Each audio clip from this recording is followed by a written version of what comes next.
Voici le plus petit dictionnaire du monde. Il existe sur le marché des dictionnaires imprimés tout menus. Mais, à y regarder de plus près, il comporte sous un format réduit un très grand nombre de mots. Celui-ci est le seul à ne comporter qu'un seul mot par lettre de l'alphabet, et encore, pas toutes les lettres. À titre de comparaison, je signalerai que la dernière édition du Petit Robert comporte 2000 pages, soit, à raison d'une moyenne de 20 mots par page, 40 000 mots, ce qui revient à dire que le dictionnaire superflu à l'usage de l'élite et des bien nantis comporte 39 994 mots de moins que son plus sérieux concurrent. Des chiffres qui se passent de commentaires et qui expliquent le prix relativement élevé de cet ouvrage hors du commun. A comme alunissage, nom masculin. Du latin luna, la lune, et du préfixe a, très joli également. Procédé technique consistant à déposer des imbéciles sur un rêve enfantin. Les accessoires utiles à l'alunissage, outre les imbéciles, sont 1. La fusée, sorte de véhicule autopropulsé comportant de nombreux aménagements sophistiqués. 2. La Terre pour partir. 3. La Lune pour témoin. Fin 1984, on évaluait à 1 environ le nombre des alunissages. L'Union soviétique, pourtant surdéveloppée techniquement, puisqu'on y produit en moyenne chaque année une chaussure de pointure 42 et une bombe thermonucléaire par habitant, n'a jamais procédé au moindre alunissage. Il faut voir dans cette attitude antiscientifique de l'URSS une volonté de respecter les rêves des enfants, qui ne manquera pas de surprendre venant d'un pays dont le but idéologique avoué est d'établir une société comprenant plus de censeurs que de censurés, sans brûler les juifs. B comme bleu. Adjectif et nom masculin. Bleu, blau, blef, blou, blou, blau, bla, 11e siècle. Qui est d'une couleur voisine du rouge, mais pas très. Un ciel bleu, des yeux bleus, les flots bleus, une Opel Kadett bleue. Figuré, boucherie, un steak bleu, s'emploie pour désigner un steak rouge. Figuré, en marine, bisu, faut pas me prendre pour un bleu, racame le rouge. C comme chaussure. Nom féminin. Objet que l'on porte à son pied dans le but de l'isoler des sols froids ou grumeleux. La pénurie de chaussures désoblige le grincheux. D comme directeur. Nom masculin du latin di, la première porte, et rectus à droite. Depuis l'aurore de l'humanité et jusqu'à la semaine dernière, si les troupes du pacte de Varsovie se foutent pas sur la gueule avec celle de l'OTAN, le mot directeur a toujours désigné un personnage important. Alors qu'une blanche vaut 2 noirs, un directeur vaut 12 berrichons.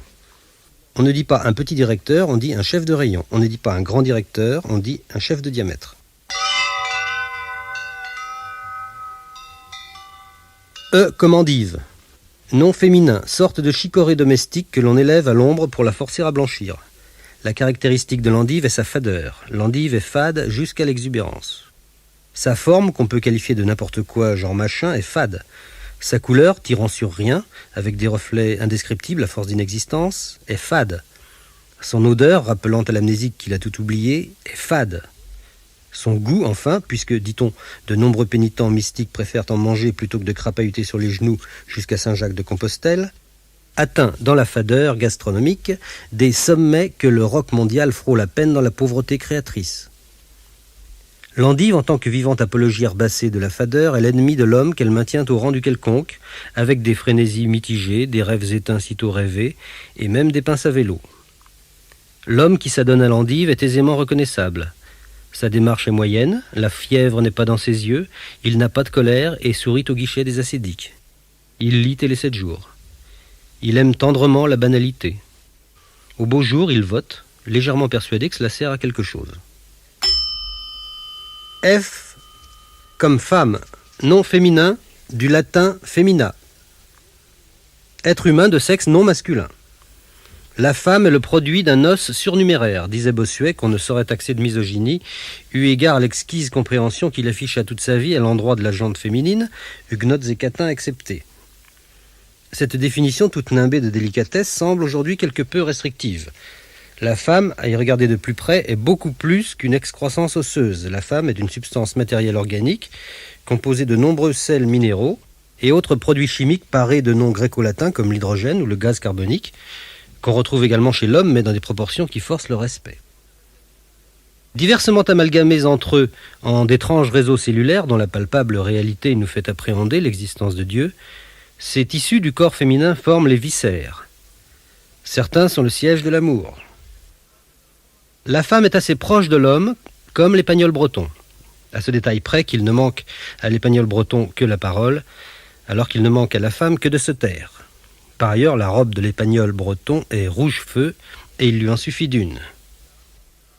Dépourvue d'âme, la femme est dans l'incapacité de s'élever vers Dieu. En revanche, elle est en général pourvue d'un escabeau qui lui permet de s'élever vers le plafond pour faire les carreaux. C'est tout ce qu'on lui demande. La femme ne peut se reproduire seule. Elle a besoin du secours de l'homme, lequel parfois n'hésite pas à prendre sur ses heures de sommeil pour la féconder. Des observateurs attentifs affirment que la femme prend un vif plaisir dans cette satisfaction de sa viviparité.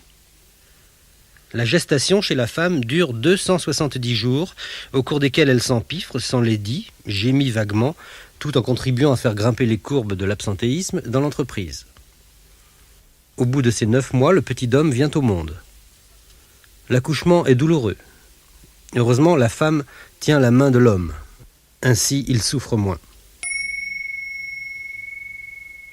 G comme gynécée, nom masculin. Du grec gunaikos, la femme.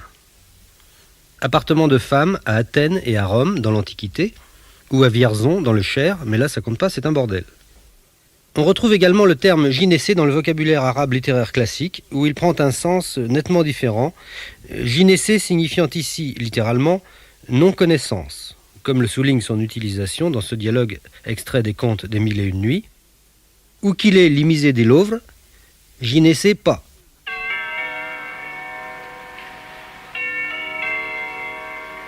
H comme hémiplégique.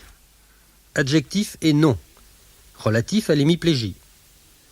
Personne atteinte d'hémiplégie, c'est-à-dire de la paralysie de la moitié du corps, provoquée le plus souvent par une lésion cérébrale dans l'hémisphère nord où les nuits sont plus fraîches. I comme insecte, nom masculin. Du latin insectus, sous le tabouret.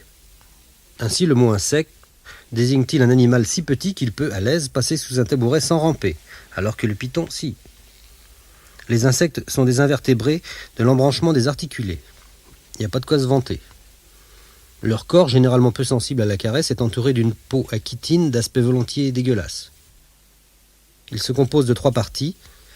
1. La tête avec 2 antennes que l'enfant aime à couper au ciseau pour tromper son ennui à la fin des vacances.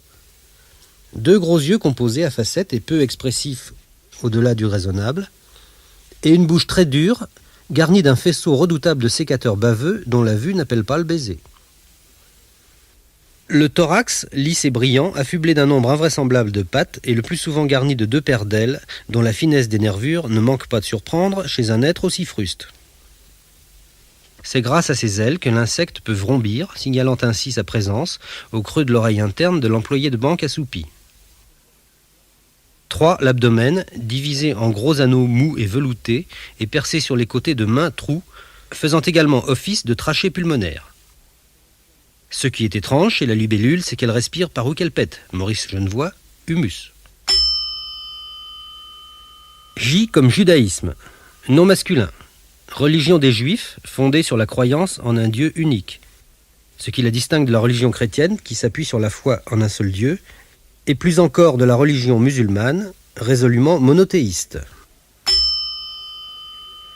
K comme kamikaze, nom masculin. Mot japonais signifiant tempête providentielle. Exemple, après dissipation des brumes matinales, les kamikazes viendront réchauffer l'atmosphère au large des côtes. Par extension, le mot kamikaze a désigné pendant la Seconde Guerre mondiale les pilotes suicides japonais qui venaient s'écraser sur les porte-avions américains pour vérifier le principe d'Archimède dans la rade d'Hawaï. En temps de paix, le kamikaze s'étiole. N'ayant nul porte-avions sur lequel s'abattre, il se sent inutile à la société. L'envie de se suicider l'étreint. Pour aider un kamikaze désespéré à en finir, il suffit de le mettre au bord d'une falaise et d'imiter le cri du porte-avions. Aussitôt, le malheureux se jette dans le vide, les bras en croix, en imitant le cri du chasseur bombardier équipé d'un moteur de 960 chevaux, et en hurlant « Banzai », ce qui signifie littéralement « hop ». Pour se reproduire, le kamikaze, après une danse d'amour assez fastidieuse et suintante de simagrées extrême-orientales, dispose la kamikazette au centre du lit nuptial, puis il grimpe sur le buffet Henritot II et se jette dans le vide en criant « Bito Bito », ce qui signifie littéralement « I love you ». L comme lazariste. Nom masculin. Nom donné aux membres de la Société des prêtres de la Mission, fondée en 1625 par saint Vincent de Paul, et appelés ainsi parce qu'ils adoraient la gare Saint-Lazare alors qu'il n'y a vraiment pas de quoi. Le seul intérêt de la gare Saint-Lazare réside dans sa capacité à contenir des trains. L'un d'entre eux, baptisé Train pour Lisieux, sous prétexte qu'il va à Lisieux, présente la particularité, comme son nom l'indique, d'aller à Lisieux. Comme les francs-maçons ou les Hare Krishna, les lazaristes se réunissent en douce la nuit dans des caves où ils se déguisent en n'importe quoi avant de psalmodier de dérisoires incantations à Jean-Baptiste Locomotive, l'inventeur du chemin de fer, qui sera probablement canonisé avant que ça me reprenne. M comme mégathérium. Nom masculin du grec méga, grand, et thérion, bête. Mammifère de l'ordre des édentés qui vivait au début du Quaternaire, en Amérique du Sud, et dont la taille pouvait dépasser 4,50 mètres. Une étude détaillée du squelette du mégathérium nous permet de penser que cet animal était vivipare et que par le fait il avait tendance à se reproduire comme mon cousin Christian. Le seul ancêtre connu du mégathérium est le Maximégathérium, dont la taille pouvait atteindre 25 mètres. On peut raisonnablement penser qu'il ne s'entendait même pas péter. En 1892, le paléontologue suisse Jean-Christian Lexhumette a découvert dans la pampa le squelette parfaitement conservé d'un mégathérium de 9,20 mètres. Un an plus tard, à l'automne 93, mourait Jules Ferry. Bien qu'il n'y ait aucun rapport de cause à effet entre ces deux événements, nous ne saurions manquer une si belle occasion de ricaner une fois de plus sur la tombe de cette baderne colonialiste à qui nous-mêmes et nos enfants devons de voir les plus belles heures de nos jeunes existences totalement gâchées en indigeste bourrage de crâne, cependant que de l'autre côté des fenêtres grises de l'école sombre, le papillon futile, l'utile la frêle papillonne, dont le cri de joie fait frémir le gazon tendre, où perle encore la rosée, fragile et discret témoin de la jouissance émue jaillissant des humus, à l'aube printanière. N comme national-socialisme. Nom masculin. Doctrine fondée par Adolf Hitler pendant les années folles. En abrégé, on dira plus volontiers nazisme, c'est plus joli. Le nazisme tombé en désuétude en 1945, excellente année pour les Bordeaux rouges, encore qu'on puisse lui préférer 47, prônait le racisme, le militarisme, le progrès social et l'assiduité au carnaval métallique avec flambeaux et oriflammes à grelots. Décidés à étendre le territoire allemand au nom de la théorie de l'espace vital, les nationaux socialistes, en abrégé on dira plus volontiers nazis, c'est plus pimpant, avaient cru remarquer accessoirement que la race germanique engendrait des surhommes beaux, grands, blonds, sobres en humour et élégamment bornés. Fort de quoi, ils s'obstinèrent pendant des années à exterminer les petits bruns dont certains véhiculaient sournoisement le virus du coryza, voire un atavisme austro-polonais douteux et une prédilection suspecte pour la carpe farcie et les poivrons à l'huile. Pour attirer les petits bruns, les nazis avaient imaginé de les amener à la campagne, dans des bungalows de bois, au cœur d'immenses clubs privés, très bien protégés des curieux par des gardes assermentés, et leurs chiens, de race également. Pour atténuer les souffrances des petits bruns finissants, les nazis les endormaient au gaz avant de les empiler dans la cour. Contrairement à la rage, le nazisme n'est pas remboursé par la sécurité sociale. Il est pourtant contagieux. Sa prévention passe obligatoirement par le respect des synagogues, le mépris de la mitraille et un minimum de réceptivité cordiale aux chants plaintifs des violons tziganes. O comme œil, nom masculin, du latin oculus, pluriel des yeux. Un seuil des cieux, un deuil des dieux, un œil des yeux. L'œil est à la vue ce que l'humanité est au Parti communiste. C'est son organe central.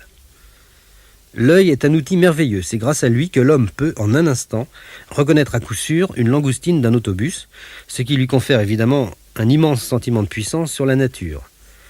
La preuve en est qu'un homme privé de ses yeux se met instantanément à raser les murs honteusement. Un homme privé de ses yeux s'appelle un aveugle dans le langage populaire, ou un non-voyant dans le dialecte des politicards populistes gluants. Les aveugles sont parfois ridicules, on en a vu manger des autobus ou voyager en langoustine. Pour ne rien arranger, les aveugles lisent en braillant au risque de réveiller les sourds. L'œil se compose essentiellement de l'iris, lui-même percé en son centre de la pupille. Contrairement à la pupille de la nation, la pupille de l'œil peut se refermer sur elle-même ou s'agrandir à tout moment, sans autorisation spéciale des pouvoirs publics. Les principales anomalies de l'œil sont la myopie qu'on corrige à l'aide de verres divergents, l'hypermétropie qu'on corrige par le port de verres convergents, le strabisme qui prête à rire et la cyclopie qu'on corrige par le port du monocle. L'œil est capable du clin. Le clin est la base même de la spécificité de l'œil. Il n'existe pas en effet de clin d'oreille ni de clin de nez. Le clin d'œil sert à marquer subrepticement une complicité tacite entre deux ou plusieurs chenapans. Il permet aussi aux dragueurs de se faire connaître avec une relative retenue et une certaine discrétion qu'on ne retrouve pas dans la main au panier. L'œil du sourd est normal. P comme pangolin. Nom masculin du malais pangolingue qui signifie approximativement pangolin. Mammifère édenté d'Afrique et d'Asie couvert d'écailles cornées, se nourrissant de fourmis et de termites. Le pangolin mesure environ 1 mètre. Sa femelle s'appelle la pangoline. Elle ne donne le jour qu'à un seul petit à la fois qui s'appelle Toto. Le pangolin ressemble à un artichaut à l'envers avec des pattes, prolongées d'une queue à la vue de laquelle on se prend à penser qu'en effet le ridicule ne tue plus. Q comme quadrimane. Adjectif et nom masculin. De quadru, 4, et manus, main. Qui a 4 mains. Exemple, le rossignol n'est pas quadrumane. R comme rouquin, adjectif et nom. Familier, qui a les cheveux roux. Le rouquin est un mammifère vivipare omnivore assez voisin du blondinet. Pas trop voisin quand même, car le blondinet fuit le rouquin, dont on nous dit qu'il pue, qu'il est la honte de l'espèce, le banni pestilentiel au regard faux sous un sourcil rouille. Mais méfions-nous des jugements hâtifs. La femelle du rouquin n'est pas la rouquine, aussi vrai que celle du coquin n'est pas la coquine, ou alors si, mais pas forcément. En général, nous dirons que la coquine sied mieux au rouquin et la rouquine au coquin que la coquine au coquin ou la rouquine au rouquin. Parmi les différents types de rouquins, le rouquin cul-de-jatte est le plus défavorisé. À l'instar du manchot qui louche, le rouquin cul-de-jatte prête à rire doublement. On reconnaît le rouquin aux cheveux du père et le requin aux dents de la mère. Passé la cinquantaine, le rouquin risque de perdre ses cheveux, soit par le simple effet du temps qui passe, soit à la suite d'un traitement anticancéreux généralement inutile, mais toujours à la mode chez les mondains de Villejuif. Dans un cas comme dans l'autre, il serait presque impossible alors de reconnaître un rouquin d'un homme normal, n'était-ce les taches de rousseur que Dieu inventa au soir du premier jour, alors qu'il secouait ses pinceaux sans malice, après avoir créé le premier crépuscule flamboyant à l'est d'Éden. S comme sens, nom masculin, du latin sensus. Faculté par laquelle un organisme vivant, plante, animal, directeur de la maison de la culture de Sarcelles-Locher, etc., est renseigné sur certains éléments du milieu extérieur de nature physique, vue, audition, sensibilité à la pesanteur, toucher, ou chimique, goût, odorat. Les organes des sens, chez Gégène et par extension chez l'homme en général, sont la vue, le goût, l'odorat, le toucher et Louis XIV. T comme torture. Nom commun, trop commun, féminin, mais c'est pas de ma faute. Du latin tortura, action de tordre. Bien plus que le costume 3 pièces ou la pince à vélo, c'est la pratique de la torture qui permet de distinguer à coup sûr l'homme de la bête. L'homme est en effet le seul mammifère suffisamment évolué pour penser à enfoncer des tisonniers dans l'œil d'un lieutenant de vaisseau dans le seul but de lui faire avouer l'âge du capitaine. La torture remonte à la nuit des temps. À peine eut-il inventé le gourdin que l'homme de Cro-Magnon songeait aussitôt à en foutre un coup sur la gueule de la femme de Cro-Magnonne qui refusait de lui avouer l'âge de pierre. Mais il fallut attendre l'avènement du christianisme pour que la pratique de la torture atteigne un degré de raffinement enfin digne de notre civilisation. Avant cet âge d'or, en effet, la plupart des supplices, en Haute-Égypte et jusqu'à Athènes, relevaient hélas de la plus navrante vulgarité. Les Spartiates eux-mêmes, au risque d'accentuer la dégradation des sites, n'hésitaient pas à précipiter leurs collègues de bureau du haut des falaises lacédémoniennes pour leur faire avouer la recette de la Macédoine. Quant à l'invasion de la Grèce par les légions romaines, on n'en retiendra que la sanglante boucherie au cours de laquelle le général Pinocchus se fit révéler le théorème de Pythagore en filant des coups de pelle aux punaises. Pour en revenir aux chrétiens, on n'oubliera pas qu'après avoir été sous les Romains les premières victimes de la torture civilisée, ils en devinrent les plus sinistres bourreaux pendant l'Inquisition. Aujourd'hui encore, quand on fait l'inventaire des ustensiles de cuisine que les balaises du Jesus Fan Club n'hésitaient pas à enfoncer sous les ongles des hérétiques, ce n'est pas sans une légitime appréhension qu'on va chez sa manucure. Aux portes de l'an 2000, l'usage de la torture en tant qu'instrument de gouvernement se porte encore bien, merci, même si sous nos climats elle a tendance à tomber en désuétude. Hélas, quand on s'écarte un peu plus de l'hexagone, que ce soit vers l'ouest, vers l'est ou vers le sud, on rencontre encore dans des contrées exotiques, pourtant ouvertes au progrès, à 3 pas de la piscine du Hilton, ou dans les steppes démocratiques les plus populaires, des empêcheurs de penser en rond, qui cognent et qui charcutent, qui enferment et qui massacrent, qui souillent et qui avilissent, et même, les cons, qui arrachent les ailes des poètes au nom de l'avenir de l'homme. V comme vélo. Nom masculin, abréviation de vélocipède, du latin velox, rapide, et pes pedis, pied.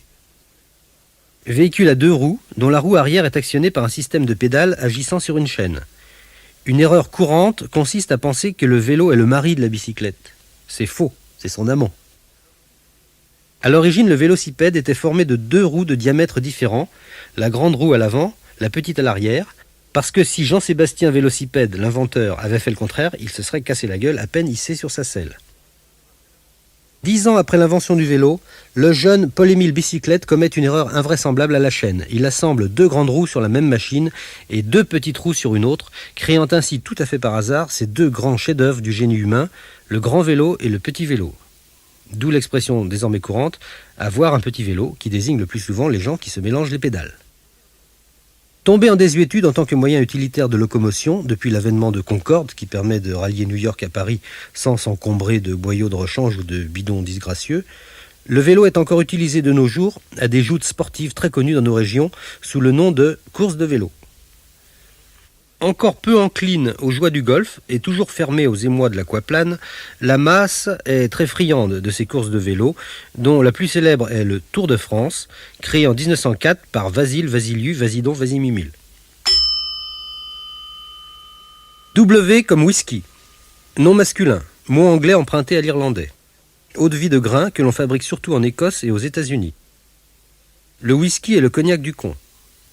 Son bouquet évoque la salle d'emboîtage des vaccins antigrippaux de l'Institut Mérieux. Additionné d'eau gazeuse, il insulte le palais de l'homme de goût, qui l'éclabousse d'inopportunes salaisons et de bulles impies que le champenois crache au Norrois dans son mépris d'Albion.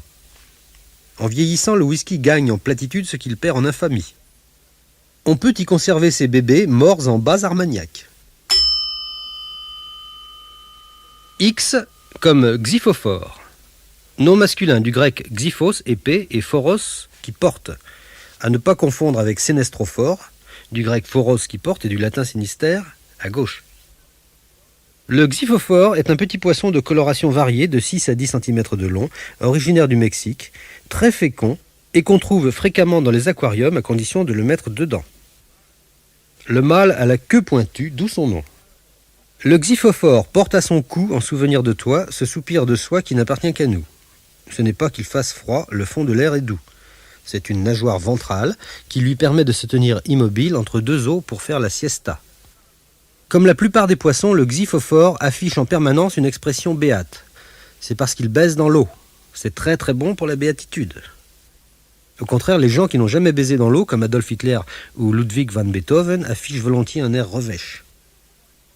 Au moment de se reproduire, le xyphophore émet un cri strident. « Christiane !» pour appeler la xyphophorette qui accourt bientôt ventre à flotte, la caudale en feu. S'ensuit alors une danse d'amour effrénée dont le tendre spectacle ne peut que toucher le cœur de tout homme capable de supporter un documentaire écologique marin sans balancer ensuite une grenade offensive dans le lac d'Anguien. Y comme isopète. Nom masculin du latin isopetus, isopete, isopetam, isopetorum. Nom donné au Moyen-Âge à des fables ou recueils de fables imités ou non d'Ésope.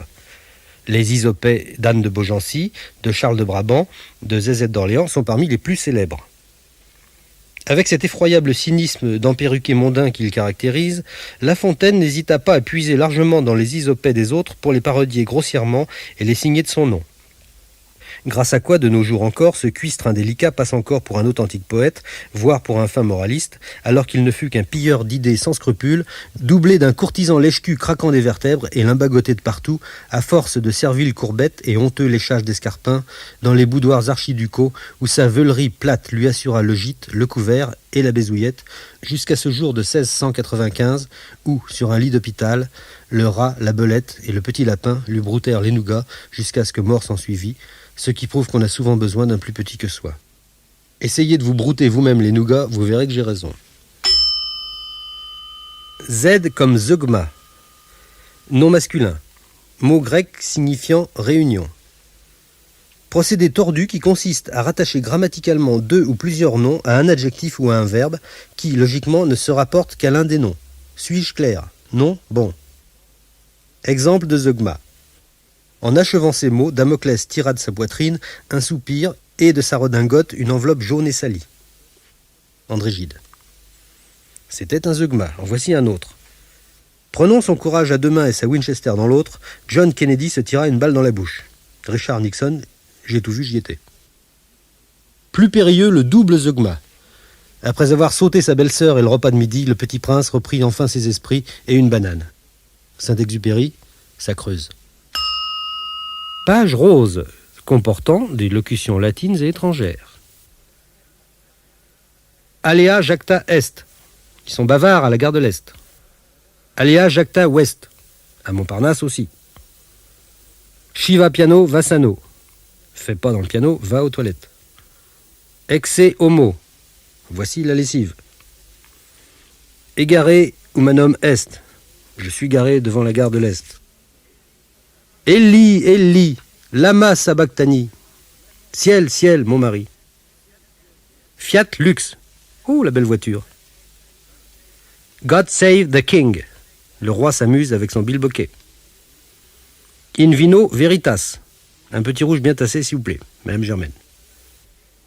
Ite missa est. Je l'ai perdu à la gare de l'Est. It's by foggering you become a smith. C'est en forgeant qu'on devient formidable. Lugdunum omnibus est. Pour Lyon, ça va moins vite par la gare de l'Est.